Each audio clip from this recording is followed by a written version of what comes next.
Welcome to the Vocal Lab Podcast with your hosts, Shelby Rollins and Jason Catron, bringing you the best from the music industry.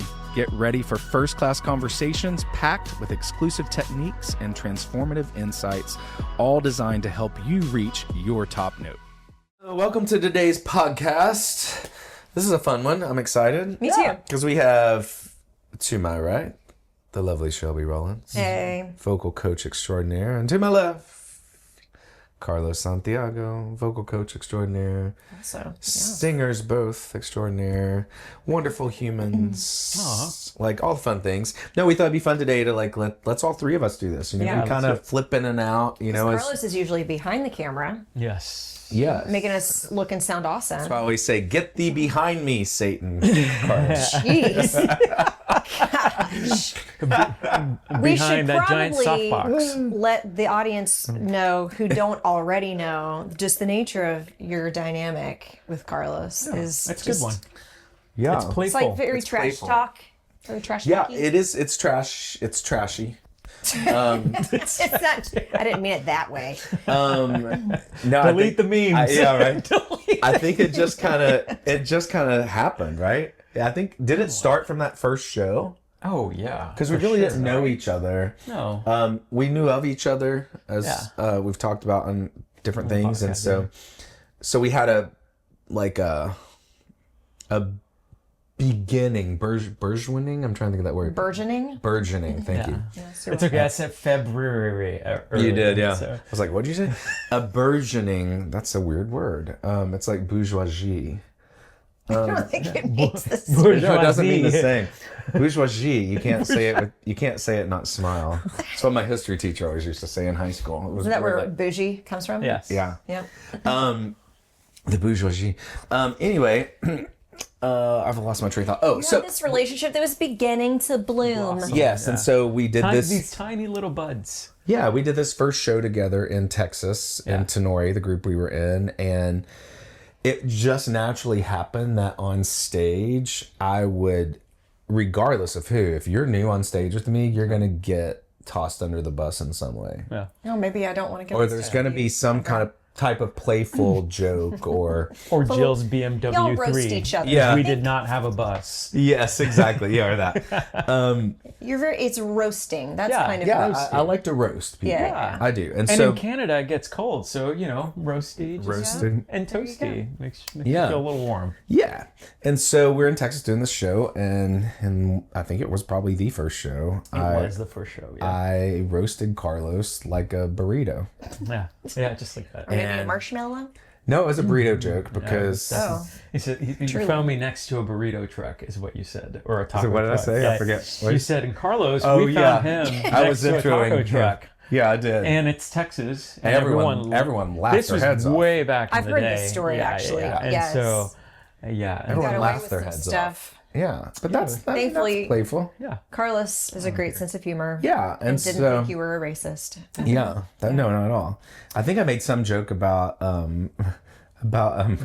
You said that lucky for the group, I came with a suit. That's what you said. You said what? That lucky for the group, I came with a suit. Like they found we me were with a suits, suit yeah. because we were wearing suits. I got found in by the taco truck, but he had a But suit. he had a suit on. so we were like, come Fantastic. on, up on stage. Yeah. But what are we going to talk about with Carlos today? Carlos, what would you like to talk about? I want to talk about something that's kind of near and dear to all of our hearts. We're all very Money? Yes. Stock tips. Yeah, stock tips with Where's me, Tanner? guys. Yeah. I've got some oceanfront property for you in Montana, if That's that's one of what my you're looking for. Favorite songs? Well, Arizona. Not one of my favorites. That's a great song. Got some oceanfront property in Arizona. Okay. From my front porch, you can see the sea. I got some oceanfront property in Arizona. If you buy that, I'll throw the Golden Gate in free. That's a great song by who? I don't know it. You don't know the I've song. never heard it George before. Strait. Got it. You've never heard that song? Oh, that's a classic. No, I need to listen to that. It's a after great this. song. I'll listen to that on the We way really home. stole the the flow here of Carlos. Is there a flow? No, Well, there's no we flow. were trying to get into one. Free flowing. No, dragging out but the the intro. idea. So on my Instagram bio, I've always, in recent years, I've had singer songwriter, one good song a year. And so recently, I saw this video by this great. Is that true? Yeah. Usually, if I write one song a year that I feel really, really great about. Okay, gotcha. And I saw this great video by this great musician called Rick Beato. He's got a fantastic YouTube channel. Stole that from you right there. Fantastic. YouTube channel. And and he's interviewed literally everyone under the sun, like musicians. And he talked about how creativity, he had a theory that most people's creative greatness happens before they're 30. And so he talked about the Beatles, he talked about Jimi Hendrix and Isaac Newton and Albert Einstein.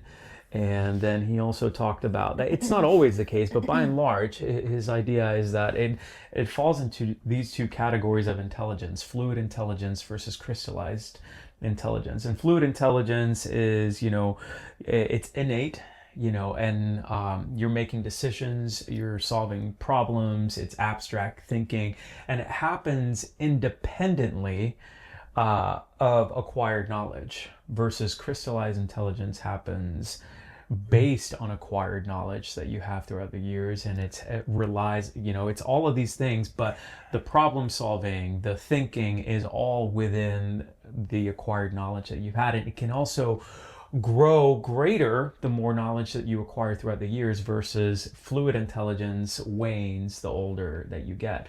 And so that started making a lot of sense for me, because I've thought recently, man, when I was in my early 20s, I used to write songs no problem. And then the older that I've gotten, perceivably, as the box of knowledge has gotten larger, it's begun to be more difficult to create outside of that box. Because even the ideas sonically, melodically, that I would approach, I've heard before.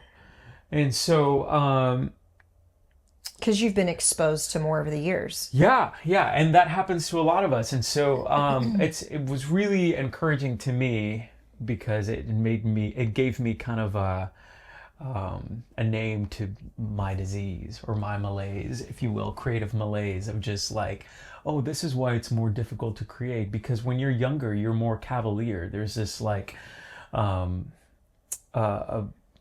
you just kind of go. It kind of comes with that invincibility of when you're in your 20s, where you think, I'm going to live forever. And it kind of translates to that, where you're just plunging through without even really thinking. And it kind of activates this idea of creativity that is independent of whether you know stuff or not. And how many times have we coached people that we're like, hey, that was really cool. What did you, where'd you learn that? It's just like, oh no, I just made it up. And it's like, oh, but I've never had any training before, but to play guitar, I just kind of play by ear, and, but then they create these really cool things. And then the more that we learn, which is great, we need to learn more, but it just, for me personally, it's become a bit of a shackle. Well, yeah. I mean, when you were starting to tell me about this whole concept, I was like, well, that's kind of sad, because I'm 41. Yeah. So womp womp on my fluid intelligence. But I think the point of categorizing it is not to say one is better than the other. Correct. There's no lesser. There's a shift. It's a shift. They're just different. That occurs. Holy shift. Holy shift, Batman. But yeah, no. It kind of gave me an idea of like understanding, like, oh, there does need to be a shift, because now I'm creating from a different perspective. And I grew up very sheltered musically. My first girlfriend that I dated, she introduced me to the Beatles, and I'd never listened to the Beatles, and my parents were like, what were you listening to before? Oh, I just strictly Christian music, and mostly you're one of those. Yeah, so mostly Steve Green, like that. And so like, God, we love some Steve Green. Yeah, and so but here's the thing, so I know his entire catalog top to bottom, and I don't have to listen to one of his songs for 6 years, and then you put it on the radio, and then I can sing it. Yeah. You know, but I remember the first time I started listening to the Beatles, and I was like, oh, this is awesome. Yeah, he is, you know. And so, but my parents were like, I don't really want you to listen to them because they said that they were greater than Jesus. And so, and then look at what happened after, and, you know, and so, but anyway, so later on in my senior year in college, I had a buddy of mine who introduced me to Muse, and then I started, you know, and then we kind of joined in. I remember them. Yeah. And so, you know, super creative stuff that just kind of started. Did you feel dirty? At first, I felt like dangerous, you know, of just like, oh, like I'm doing something, you know, dangerous. Were you sneaking to do it? Well, no, not really. I mean, I just played it in my room because, you know. And your parents became okay with it? Eventually, yeah. You know, and just, I'm intrigued by this because I had a friend, same thing. One of my closest friends here in Nashville. You both know her. But I remember one of the first times, like, us hanging out one-on-one. Got in my car, driving somewhere, and I just had the radio on, and it was a Michael Jackson song. Mm-hmm. I don't know what it was, and she didn't know the song, and I was like, she made a comment. She's like, "Oh, this is cool. What's this?" It's like Michael Jackson. Michael Jackson. Yeah. She's like, "Is it like Thriller or something that?" It was big? like Beat It, I think, or yeah, it was one of the hits.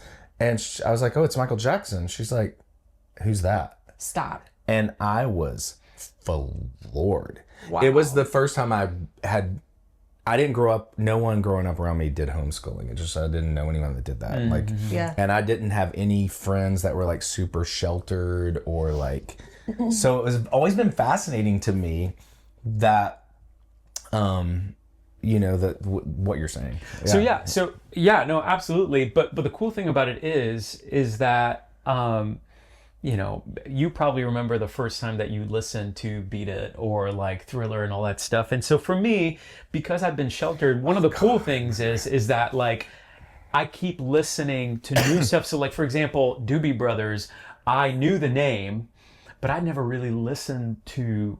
I knew Michael McDonald as being the butt of many jokes, and, you know, so Family Guy, and like obviously the duet that he did at Ain't No Mountain High, but like I'd never listened to What a Fool Believes. Why was he jokes?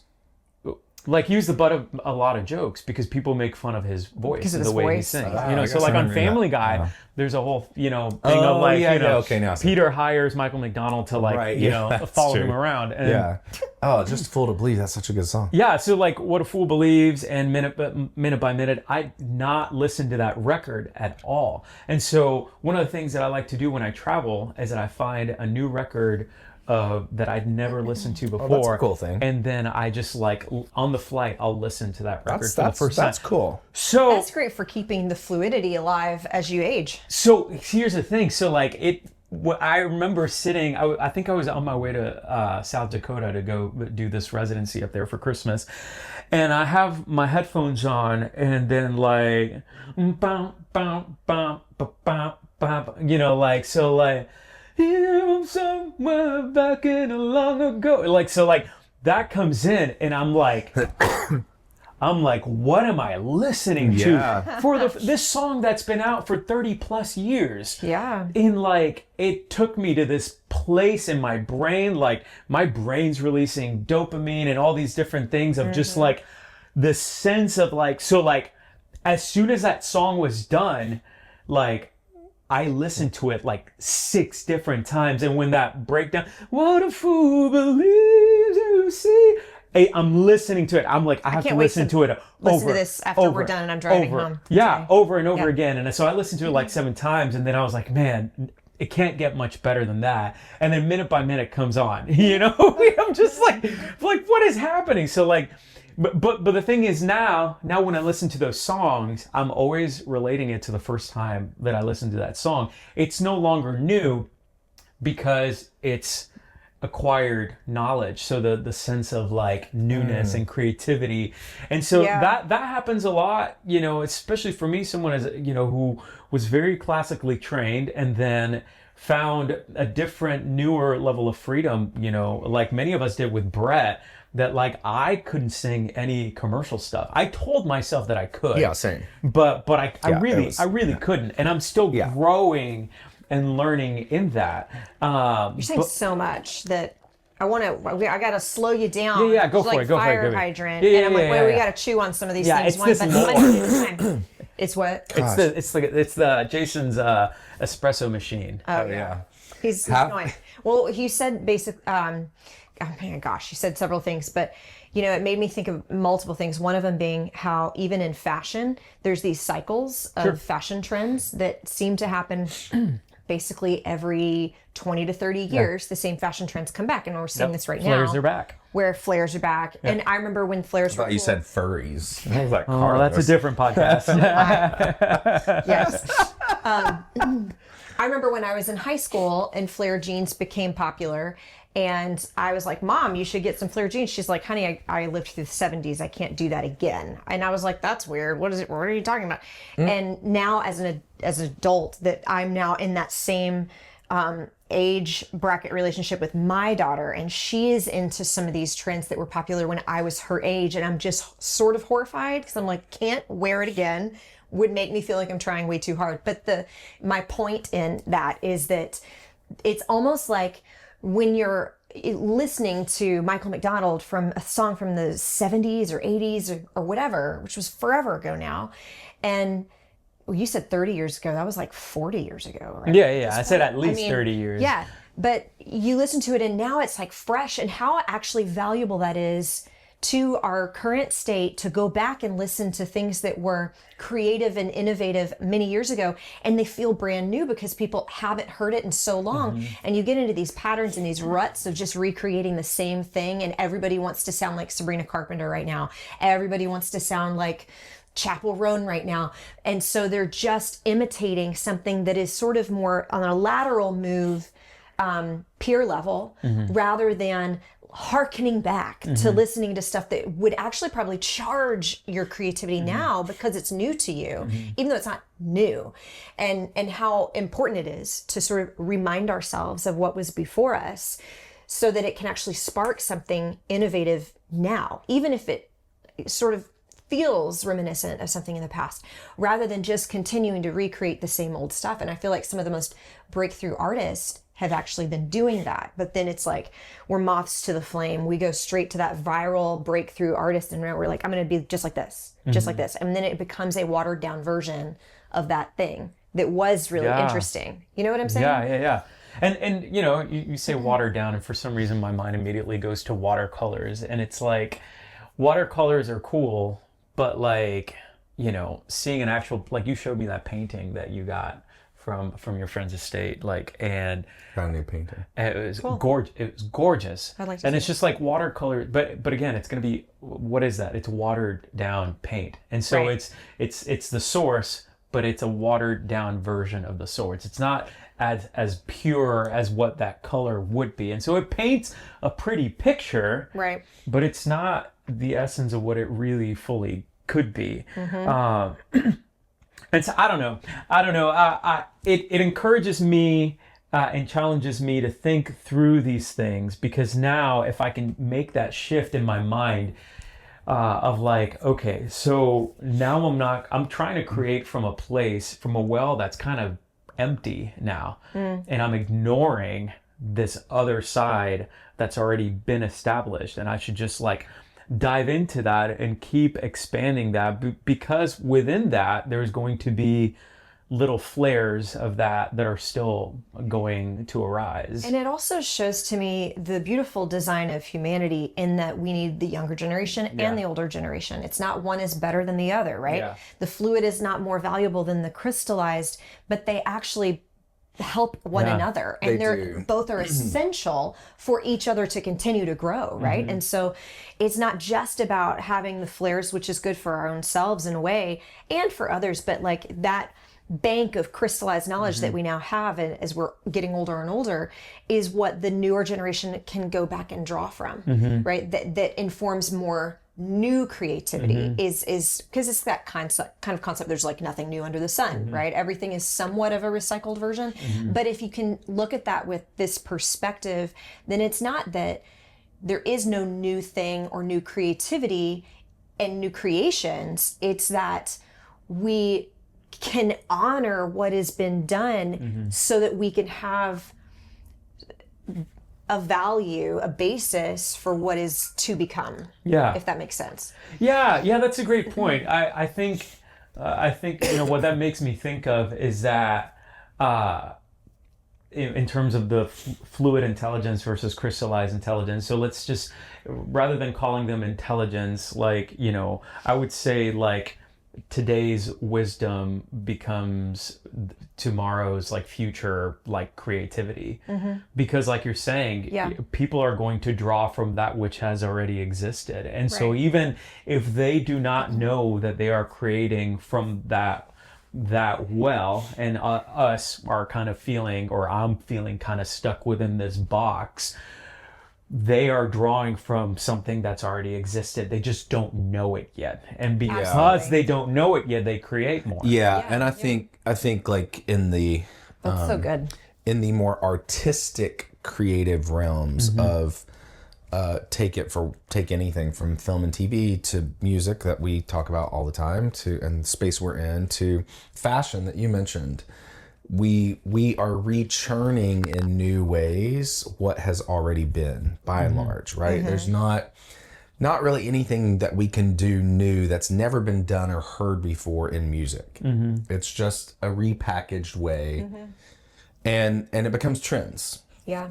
Right? So where that's not true still is in technology. And so we see all this fascination and new imagination in the technology space. And I think it's interesting there when you have someone like an Elon Musk who is still doing things in his 50s, which would be on the side of crystallized, right? Or David Schmidt, the LifeWave founder, who's in his 60s and still coming up with insane technology that is like, this has never been done before, right? It's kind of interesting how I think, I'm just posing this point, like in the quote unquote technology space and with AI, everything, we're seeing things that never been done before. Yeah, but they're created, it builds on itself, right? So we wouldn't have big giant arms catching a rocket out of the sky that Elon Musk just showed the world, right? Yeah. Without the many, many years leading up going to up to that. Yeah. Creating that crystallized knowledge. 100%. I remember hearing someone say one time that, like, Steve Jobs, when they came out with the iPhone, like it might have been at church or a sermon, something probably was, but just the reality that even though we had never seen anything like this, which has transformed how we communicate today. Right. That one device. Totally. Everything that it took to make that has existed since the beginning of time.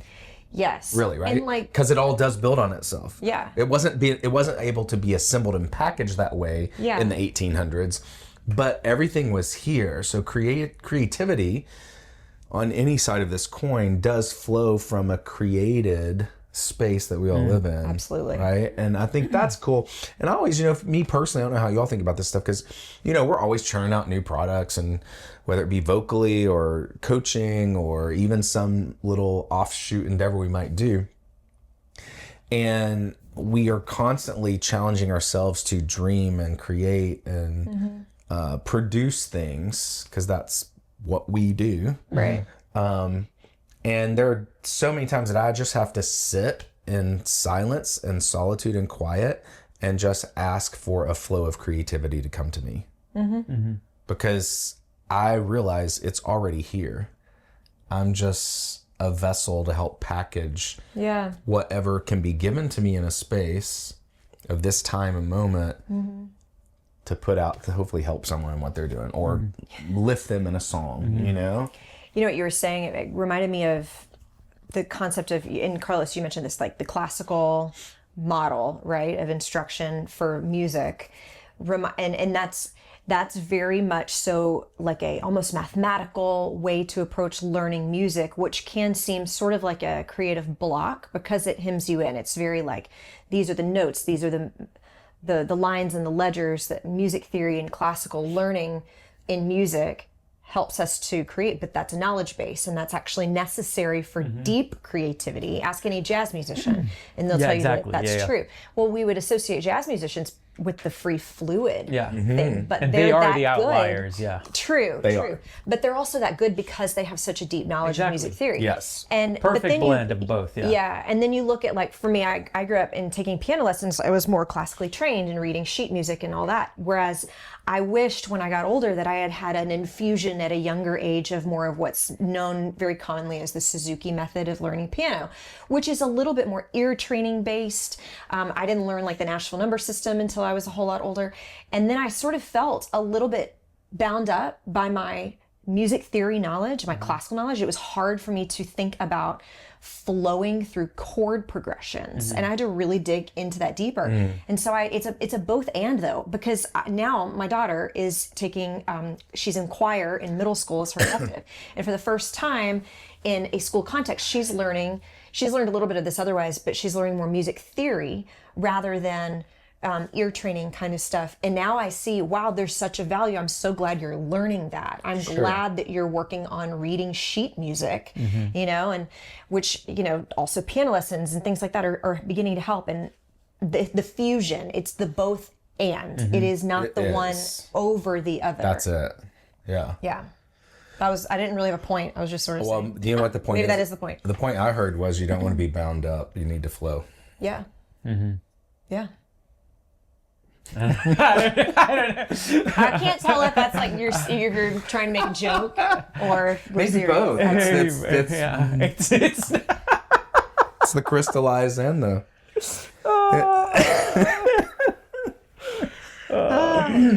Also, you mentioned Elon Musk. So I was listening to Elon Musk talk in a podcast about this. He was talking about drugs, actually. Oh my gosh, of course you would. You want me to wait?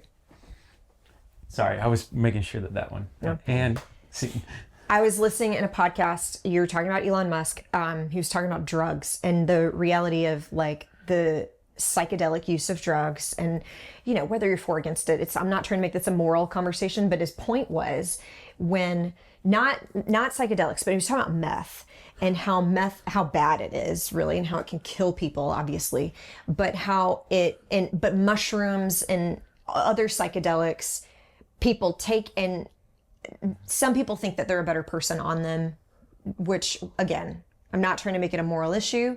My point is this is why probably a lot of people get on psychedelics in a way, because it takes us out of that space of being in the box. It's more like, create, some people talk about writing some of the greatest songs when they were like high as a kite. Oh yeah, for sure. And well, that's the... I am not endorsing. Please do not hear what I'm not saying. I'm not Well, that's endorsing the doing latter drugs. period of the Beatles' career, right? So Right, they went when to they're getting India older. and they're, going crazy. Now some of them, it's like, like for example, "Come Together" is one of their really famous songs, but like that they were high as a kite. High as a probably kite. when they, But they were older. It was the older years. And you see a lot of that in the music industry of these kind of legendary artists where the demise is later on in the career when they were so deep into drugs, right? And ultimately kills so many of them. But maybe part of the reason is they're trying to get back that fresh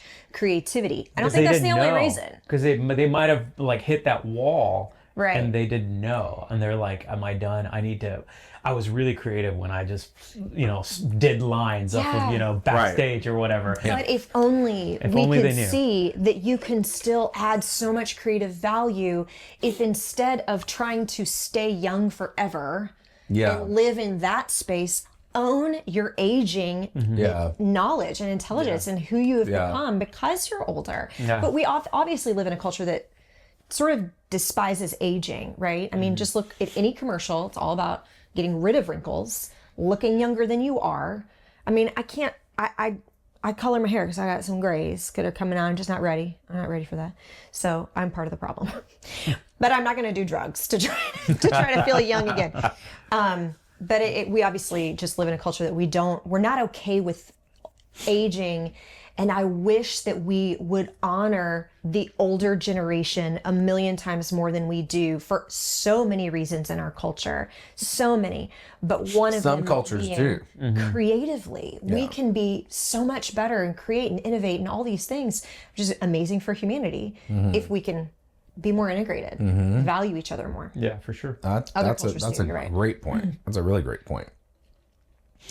Yeah, I mean, I think the Japanese culture has embraced a lot of these things beautifully. Yeah.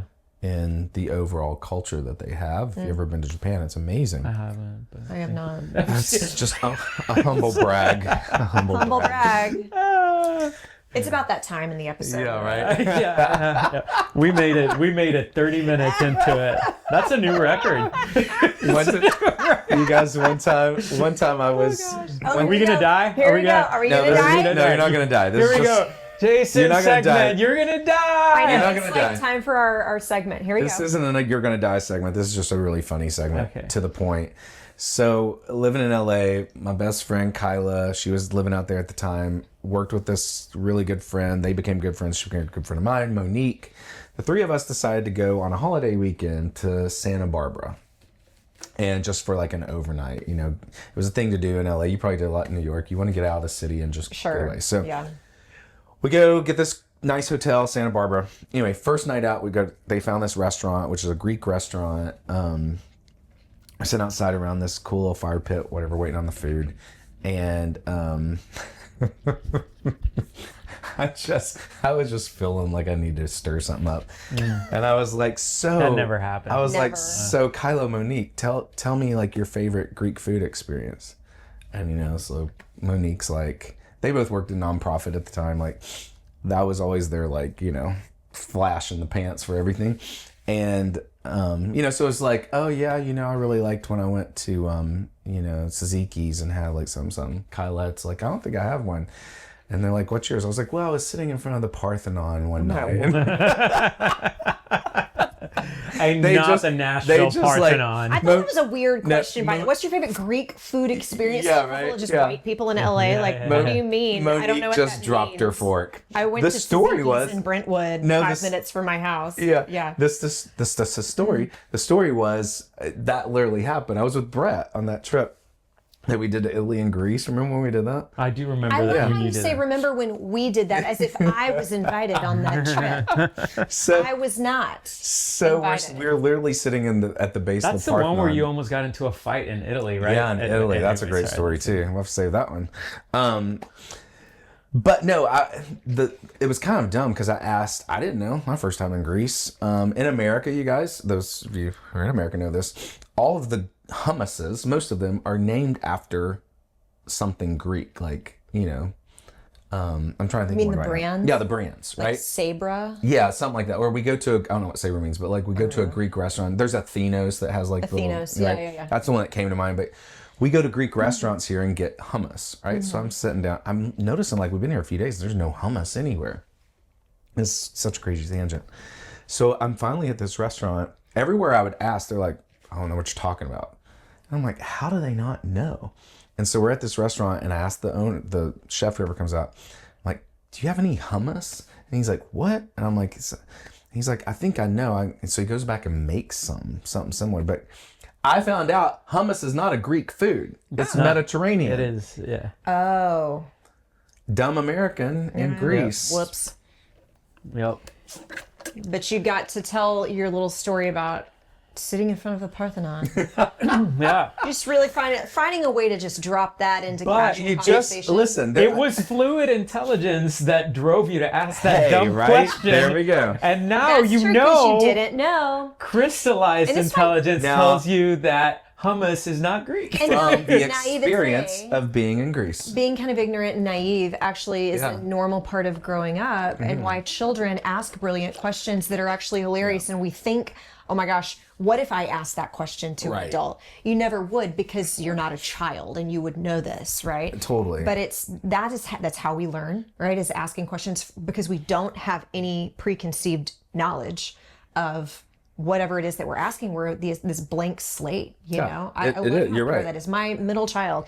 He asks the most deep and like crazy questions about spirituality and God, just life things. And he's regularly like stumping us because he'll be like, Mom, I can't even, it's hard for me to even pull a question out of my memory, because they're just so, I'm like, I don't know. Sometimes he's asking about like hell, or I mean, that sounds really heavy, but he just has these questions, and it's amazing to see inside a child's mind, because my brain is getting crystallized. One, I think that's why I really do value like travel, because especially places you've never been, because it forces you to continue to not only explore things you've never seen or been around, but you do have to ask questions in that process. Like the whole saying of like old people getting sort of stuck in their ways, like it's basically what It happens. and why we need each other, why the generations need each other, why the fluid needs the crystallized, and vice versa. Yep. It's really interesting. I like it. It's fascinating. And I think to tie this into artistry again, and maybe land the plane, you know, when you were first talking about this, it made me really think about authenticity in artistry, and why it's really important to, if you can see these things and hold both of them without valuing one over the other, but understanding the relationship of the two things, it's how you can stay authentic versus trying to just be like the next hot thing. But really being able to identify the value of both growth in the acquired knowledge side, the crystallized side, I guess, if you will, and then the fluidity of stay humble and teachable and open to new concepts, and how both of those things can help you play into what is your more authentic artistry as a person, as a singer, as an artist. Anyway. Yeah, that's good. Yeah. This is a cool conversation. Yeah, Carlos, thanks for Life mimics art. posing the questions. Art mimics life. Stay nimble. Whichever. Stay nimble. I thought that when she said stay humble. That's what you say. Stay humble and nimble. Yeah. Stay nimble. On that note. All right. Well, cool. Nice knowing you, Carlos. Yep. Thanks for All right, stopping. see ya. Thanks Get for stopping behind the by. camera. Yeah. Back Get behind the thee camera. behind me, Get Satan. back there again. Yep. All right. See y'all. Bye. Thanks for tuning in to the Vocal Lab podcast. Ready to join the top ranks of the music industry? Don't forget to follow and subscribe for more first-class conversations that make the extraordinary your new ordinary. Until next time, keep striving for your top note.